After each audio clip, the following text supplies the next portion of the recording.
தமிழ்நாடு அரசையும் தமிழ்நாடு காவல்துறையும் வன்மையாக கண்டிக்கிறேன். வடிவேலு ராவணன் என்ற ஒரு எச்ச நாயி தேசிய தலைவர் பசுமன் முத்துராமலிங்கத்தேவர் அவர்களை ரொம்ப தரக்குறைவாக விமர்சனம் பண்ணியிருக்கு.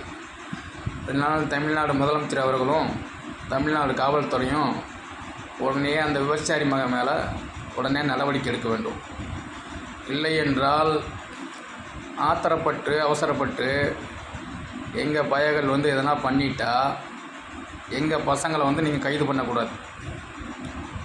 ஒன்றும் சட்டப்படி நடவடிக்கை அந்த நாய் ராவண நாய் மேலே எடுங்க.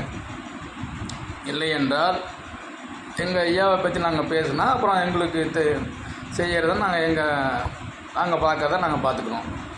தமிழ்நாடு முதலமைச்சர்களுக்கு இந்த கோரிக்கையை உடனே வைக்கிறேன். இந்த உடனே இந்த வீடியோவை ஷேர் பண்ணுங்கள், லைக் பண்ணுங்கள், அனைவருக்கும் பரப்புங்க. இந்த எச்சக்கலை நாய் வடிவேல் ராவணனை எங்கெல்லாம் பார்த்தாலும் செருப்பை கழட்டி அடிங்க. அப்போயாச்சும் புத்தி வரட்டும் தேவடியா பையனுக்கு.